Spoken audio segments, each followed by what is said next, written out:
The truth shall set you free, or so they say. What we heard last Thursday was indeed the truth.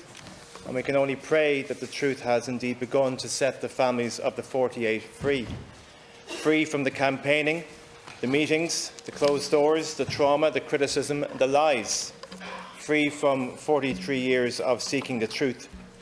Free from the disgusting suspicion that the phrase probable arson has hung around the entirety of North Dublin for 2 generations.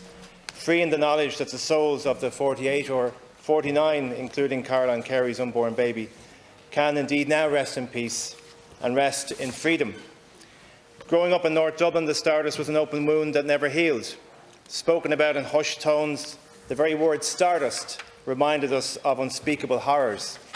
Young people lured into a death trap, their lives and futures stolen from them, their families bereft with grief, all for the hands that fumbled in a greasy till. My granny lived in Donecarney, my father spent his teaching life in Whitehall, my brothers went to school in Chanel. When they spoke of Stardust, it wasn't just the loss of life, it was the stench of injustice. The finding of unlawful killing should have been made 43 years ago. The reasons that it took 43 years are inescapable. It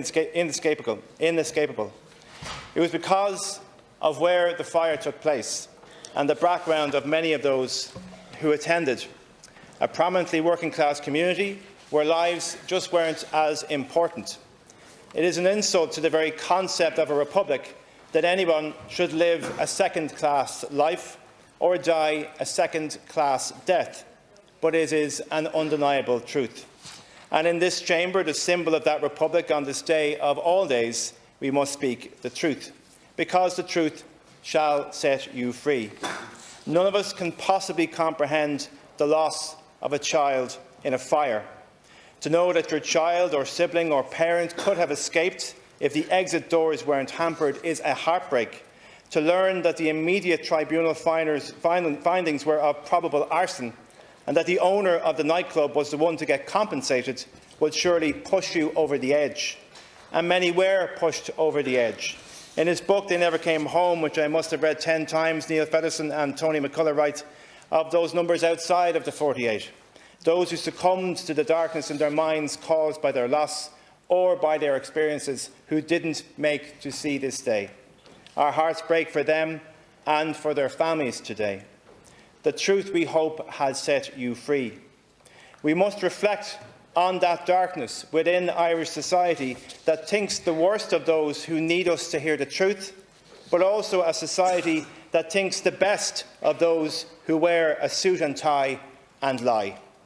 Not just the nightclub owner who oversaw a disaster waiting to happen, but developers who have constructed fire-trap apartment blocks with the full blessing of the political system.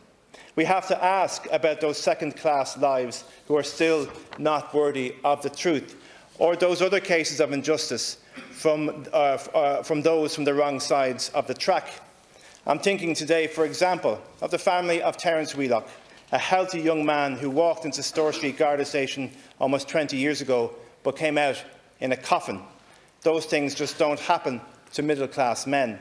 And indeed the families of the Dublin Monaghan bombings, who still seek the truth. To the families here today, you have given this country the truth. You have given hope to all who yearn for the truth. You were inspired by the Bloody Sunday families in Derry and the Hillsborough families in Liverpool. And I know what you were told. There was nothing to be achieved in pursuing this campaign, that all evidence was lost, that you need to move on, that you're difficult, that you can't accept the truth. Well, you didn't accept those words because they weren't the truth. You have the truth now. The truth is setting all of us free. There are many who need to be mentioned. Those family members who never grew up, the firefighters on the scene that night, the journalists, especially Charlie Bird, who even when his voice was gone through illness, the truth in his eyes endured. The truth in the words sung by Christy Moore, the classmates with empty desks in their classrooms, the Gardaí, teachers, nurses, doctors, all those public servants for whom Stardust is not a topic of discussion, but a moment when their hearts broke forever. Those in this proud Northside community whose hearts were broken and are still broken. If those you loved were unlawfully killed, then someone unlawfully killed them. It is time for the Gardaí, the DPP and the Minister for Justice to do what is right. What would happen in any other case of corporate manslaughter in any other part of the city? There must be another day in court. Stardust will always be a scar, a tale of greed, a tale of recklessness, a tale of horror, of poisonous lies, but of resilience, of hope, of campaigning and of truth. The Stardust families are heroes of this republic. We are honoured to be in their presence today. They would much rather not be here. They would much rather have seen their loved ones grow older in the last 43 years. But you have all made us want to be better, to work harder, to campaign more, to listen more, to judge less, and to speak the truth.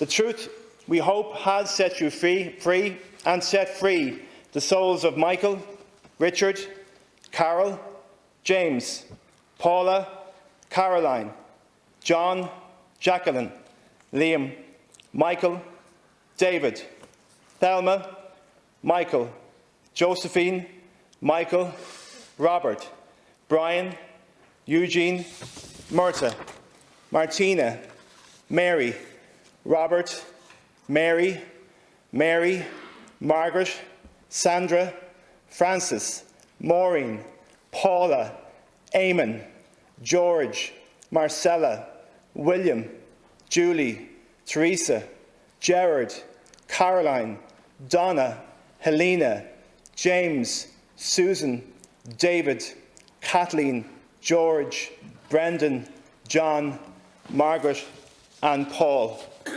All their faces that rightfully hung up on the wall of the Rotunda Inquest Hall. An injustice on this scale can fester and make you feel that you can never trust the state again.